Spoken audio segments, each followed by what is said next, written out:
Hey guys, it's Adam. Sorry the lighting's a little off here. There, that's better. Back home from Chicago. Got home yesterday evening, and then watched that big Jags disaster. What was up with that? I do not know. They'll bounce back though. I had a good experience in Chicago yesterday. It was definitely some confidence building. Um, Great crowds, very organized race.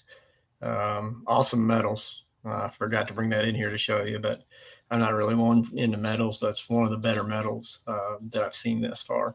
So my goals were going in where, we know I'm not where I'm at peak performance, and back in Eugene in April. And then realistically, this is just probably week 3 to 4 of me being consistently back into it. So I knew that.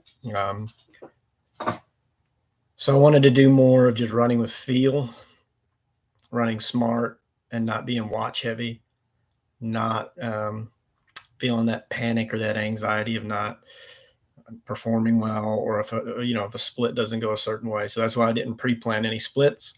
I didn't have any goal times whatsoever, and so it worked out pretty well. I learned a couple things from the race that I could have done better for sure. One is, even if you're not familiar with the area, you really need to pay attention to the course map that they provide for you. And that's important because there are elevation charts on there that you can really look at, and some are bigger than others. And so you've really got to look at the numbers on the side to see what kind of ascent or descent you're actually dealing with. And with this one, there was a gradual descent through mile 6.5.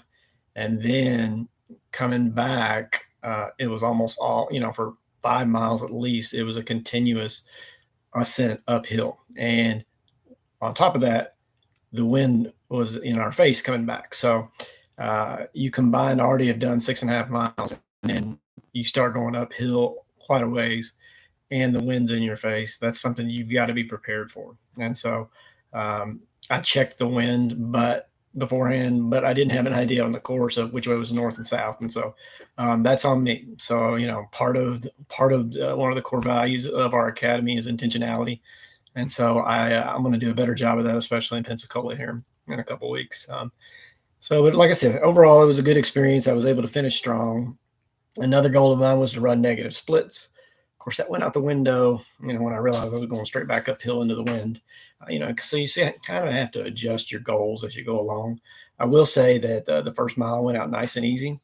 And then I cut miles, or I cut miles through 4, and then I got to a certain pace.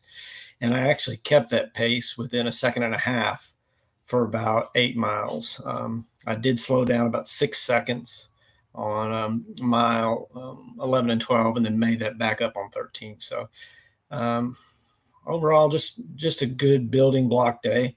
It's hard to be patient when you know you've got more in you, but you just got to let the training do it, and you've got to be consistent in the training. And so this morning I got a massage, and this afternoon I'm going right back out for a 6-mile shakeout run, some strides, and then we're going to get right back at it this week. Another 85 mile week.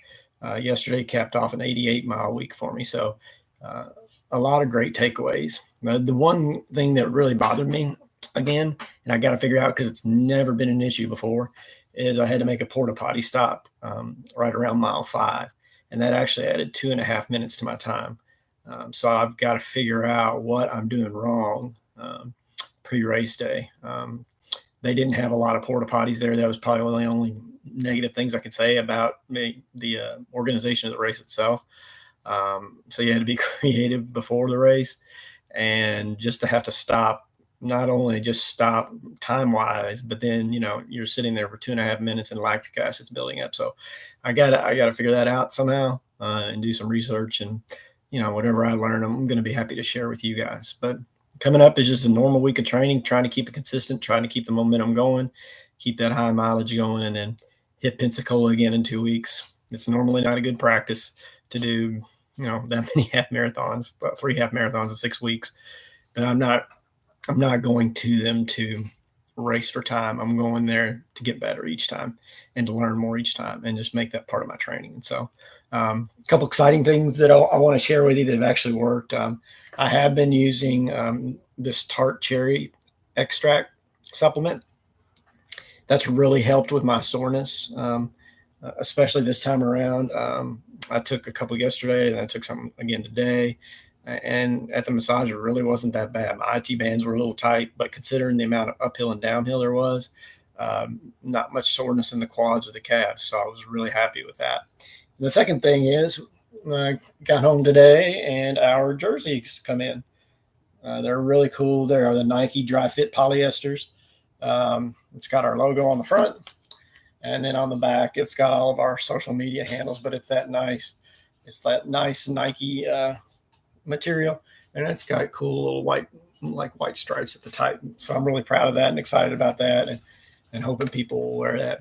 Even if you're not a member of the academy, so to speak, you're welcome to purchase those online once we get them set up on the website. So I hope everyone has a great week of training. You are what you make out of it. Let's just be consistent. Let's be driven, and let's be intentional. Have a great week.